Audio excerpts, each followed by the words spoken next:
Welcome to Insights in Business. This is a presentation of the Campbell River Chamber of Commerce, and it's produced right here in Campbell River in the Shaw Studios. I'm Colleen Evans, President and CEO of the Campbell River Chamber, and I'm your host for today's show. We're really fortunate today. We're going to have a one-on-one conversation with Stephen Watson. Stephen's the Stakeholder Engagement Advisor for BC Hydro, and we're going to talk about the BC Hydro John Hart project, the John Hart Generating Station project. We're going to talk about the Major Projects Portal and some of the new opportunities that are coming into Campbell River with the new projects that BC Hydro is undertaking in the years to come. So welcome, Stephen. Great to be here, Colleen. Thank you. Thank you for joining us. And Campbell River Chamber and BC Hydro have had a long-standing relationship. We've worked together collaboratively, and I think the outcome of creating a positive business climate and healthy local economy, we've got lots of opportunities of success in those areas. And maybe let's just start, Stephen, back maybe around 2010, which is when you and I met to talk about the $1.1 billion John Hart project. And I came to you because I had concern from the Chamber's perspective. We wanted to make sure that the local suppliers and contractors would have an opportunity to compete for jobs and contracts with the John Hart project. And when we met, we talked about procurement. So let's begin maybe with just a brief overview on the John Hart project and what you were looking for in terms of procurement. Yeah, I think we initiated the John Hart Generating Station Replacement Project in 2007, but it wasn't until about 2010 with the business community what that looked like in terms of jobs and job opportunities and subcontractors and suppliers. So it was great that we got together. BC Hydro and the Chamber, and at the time it was also the Vancouver Island Economic Alliance and the Vancouver Island Construction Association. It wasn't just a local project, it was, because of the scope, it was regional. And so we got together, and I think the best part of it was, Colleen, was it wasn't like BC Hydro came down with this template. It was wide open discussion on how to best have this community aware of the project and how they could be engaged on it. We could not provide guarantees of a certain percentage of local jobs. And there was a lot of interest. And I've said before, over the years, we probably couldn't have picked a better place to come with a $1.1 billion project because of all the expertise and the trades and equipment that already resides here. And Campbell River had come through kind of a challenging economic period. So, you know, the result of developing the Major Projects web portal, which was a really neat initiative the Chamber took on with our support, and then ultimately how we had three international bidding teams bidding on this project, and we had an open invitation for businesses to meet them before they had been awarded the contract, which I don't know has been done before. And then ultimately with SNC Lavalin and Aecon and Frontier Kemper, they came, and there's another opportunity. We had about 600 people come out over 2 days to learn about the project. And so that just disseminated information to people. They knew kind of roughly what the process was. It was a union contract, so it was like union halls and how that worked. We could self-direct some awards, but that was only through First Nations and partnerships through there. So at the end of the day, you know, the work started in 2014. This year, it's coming online in the fall. It's finished, basically. We have to remove some of the equipment that's old into 2019. But I think the relationship we developed is excellent, and I think the outcome proves that. Well, and you mentioned about the fact that, you know, this has been a long time coming to where we are today, but laying that foundation, laying that groundwork for greater awareness of what opportunities are associated with the project was really critical. And I agree, it was a very unique process that we undertook, not just for procurement, but for inviting international bidders who typically would not come to a community the size of Campbell River, certainly not all three of them at the same time. And BC Hydro created an incredible opportunity for businesses to come together. Can you talk about maybe how what that looked like in terms of how we invited people to come, how they met with the bidders, and sort of how they were prepared to even meet with bidders? For some of them, it was the first time that they had met with an international bid team. That's right, and I think it wasn't just for the contractors that benefit from it, or Hydro, or the people locally. like these international companies need to do the research locally anyway. Absolutely. So that helps them too. It's not just a one-way situation. So it had these teams better understand what the resources were in Cam River and start those early discussions. And then when it was awarded to SNC-Lavalin and their team, it once again furthered that experience and interaction. It allowed me, when we developed the web portal site, to people to register their information, their contact information. I had many contacts per week on how do I get a job, how can I get on this, involved in this project, and so I could refer people to the portal site.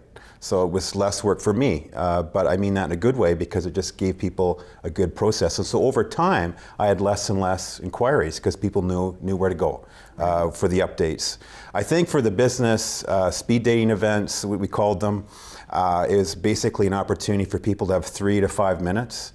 And so we work together on what people should have those couple of minutes focus on and how that interacted with the companies and what they would be looking for. And they're not going to get a job right away, but it gave them ability of who to contact and reach out to, so they could ask for that company for a bid price for whether it was wood or excavation or supplies, concrete, all those kind of things. So it was open-ended, and just as Hydro got inquiries, so did the Chamber of Commerce, so did North Island Employment Foundation Society.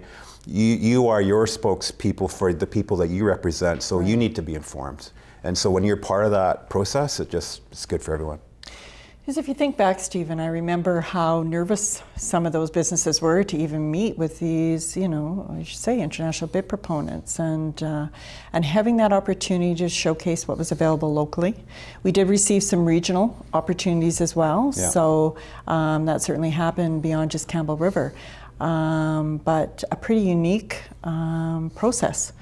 Yeah, we thought, BC Hydro estimated we have about 500 jobs at peak on the project, and that's basically where we hit in June of this year. So 500 people working on this project in Campbell River. We're now around 300 now because a lot of the civil work is done. Now it's electrical, mechanical, and getting the facility ready to be operational this fall. But the suppliers and the subcontractors, service companies, everything from home hardware for wood, Campbell River Metal worked on some of the elbows for the ventilation. Island Ready Mix had a pretty unique opportunity to work with SNC-Lavalin and Aecon on the concrete. It's not just your typical concrete that goes in these facilities. So the ability of how they batch that concrete and the steps it goes into place for it to be placed is something that company locally now has for other endeavors. To the First Nation joint ventures. We had A-Wood Excavating, rock hauling, have a joint venture with Weebukai and Weebukum First Nation on all that excess rock, 300,000 cubic meters of rock that we didn't really need all on the site, so they could use that as they wanted. To FMI, electrical works, partnering with Comox First Nation on the electrical side of it. And I think a nice side for First Nations too is we had a peak of 30 self-identified First Nations working on the project in September of 2016, and that was like 15% of the workforce. Now that's significant. So that's local people and First Nations, and so I think, and it's not just BC Hydro. BC Hydro laid the groundwork, but I have to say really big kudos to SNC-Lavalin and Aecon particularly, for reaching out and following what we're doing. And they've always said it makes sense to hire local. I think you heard that when they came here originally. So they've done a fantastic job in doing the project and getting local people involved. Absolutely. And oftentimes with these major projects, the idea of a local hire is not necessarily delivered to the extent that it has been with a project of this scope and scale with John Hart.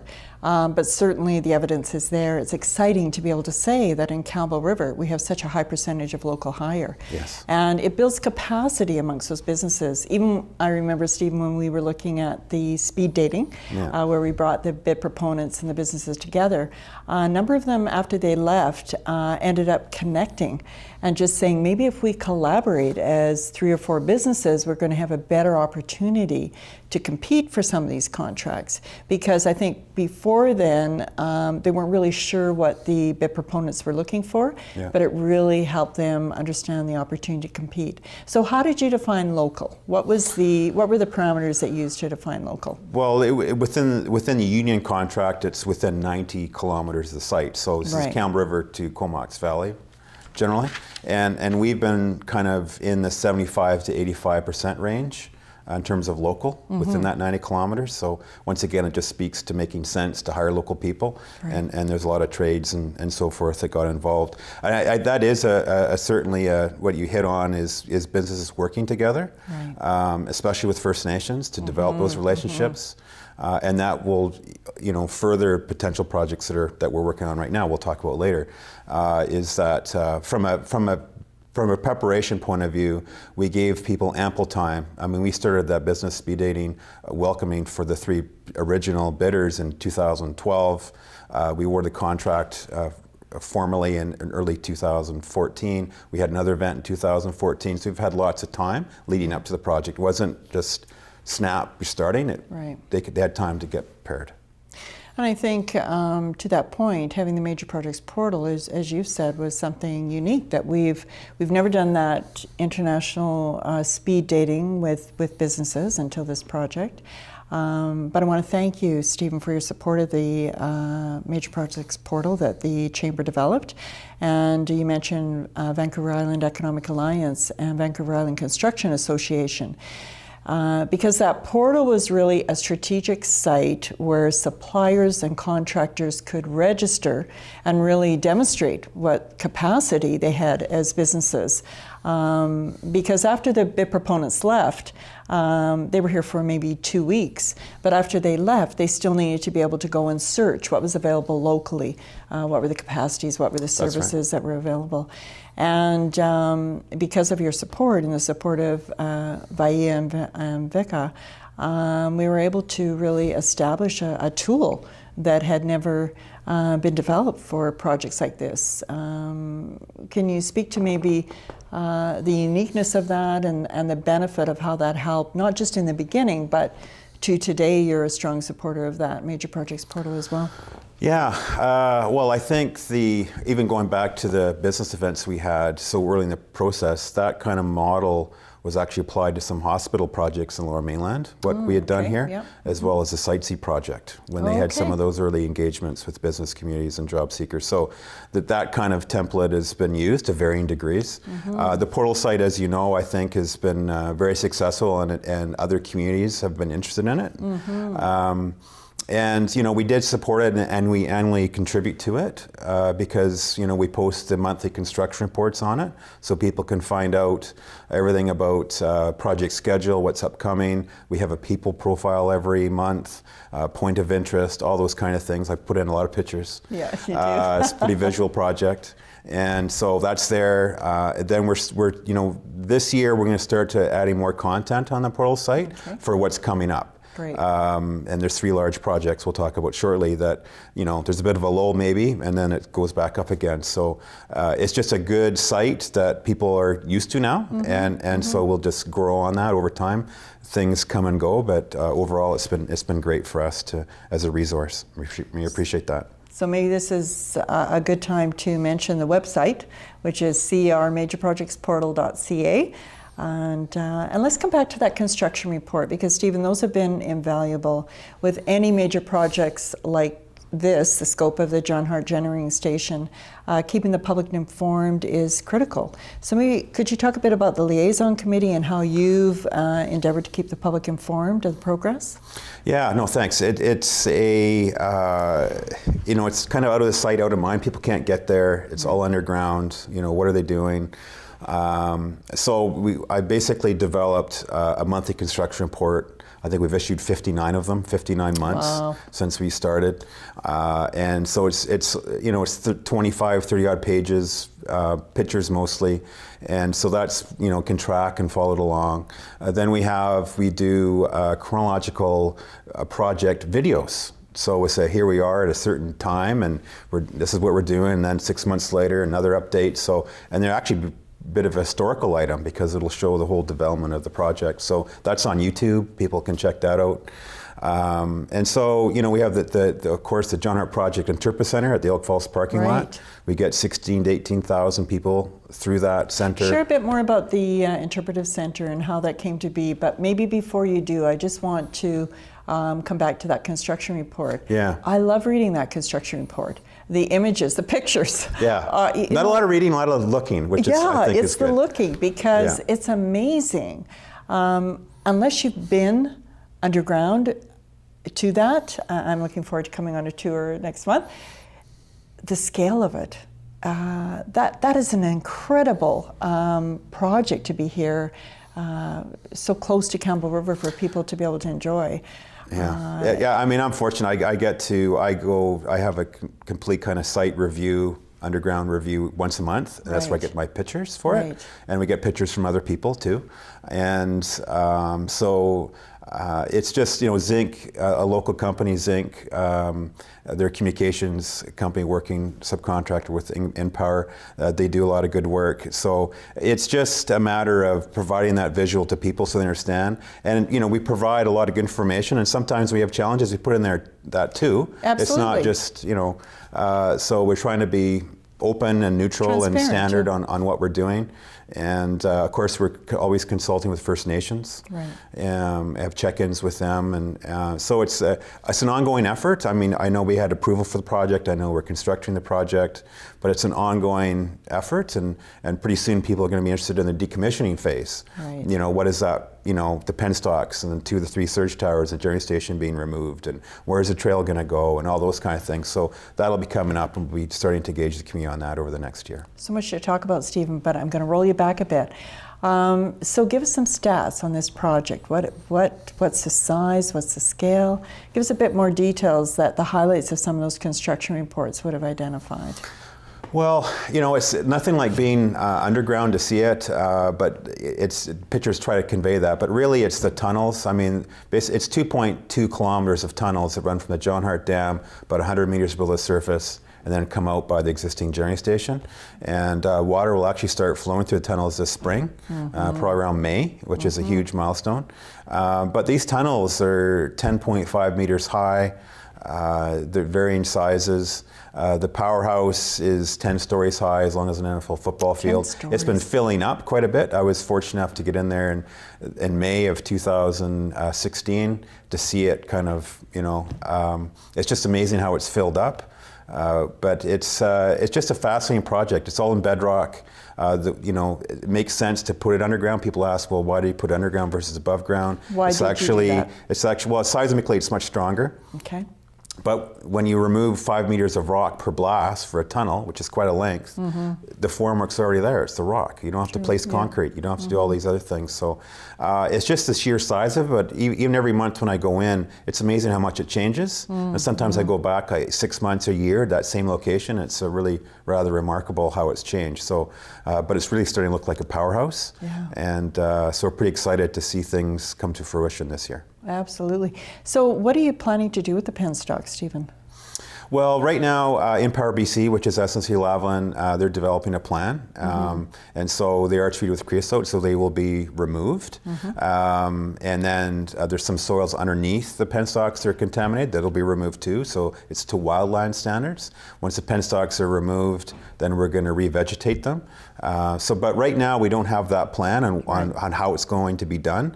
2 to 3 surge towers will be taken down, the generating station. A lot of things will be recycled and those kind of things. Some things need to be properly disposed if they're contaminated. So once we have a plan for that, the next number of months, then we'll start to roll that out so people can comment. So I know you mentioned the Interpretive Center. Yes. How did that come to be, and who was involved, and how has the community reacted to that? Yeah, I mean, you know, it's interesting. We're closing the road across the dam, Bruce Lake Road, for 3 years, which will be reopening in April, by the way. April. Okay. Yeah.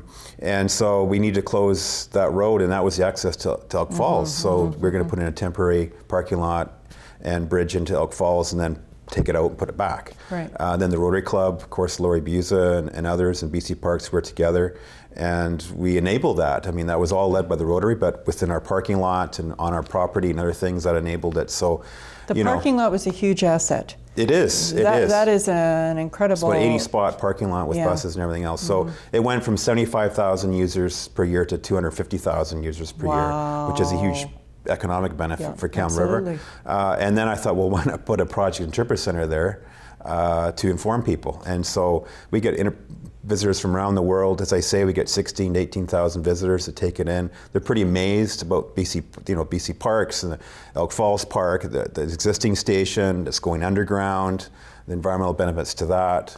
And it's just, it's exceeded expectations, certainly. So what do people see in that? What is actually, it's there, you park there, you get an opportunity to walk through the old pen stocks and then move into the suspension bridge. But when you stop at the interpretive center itself, what's actually inside? What are people going to see?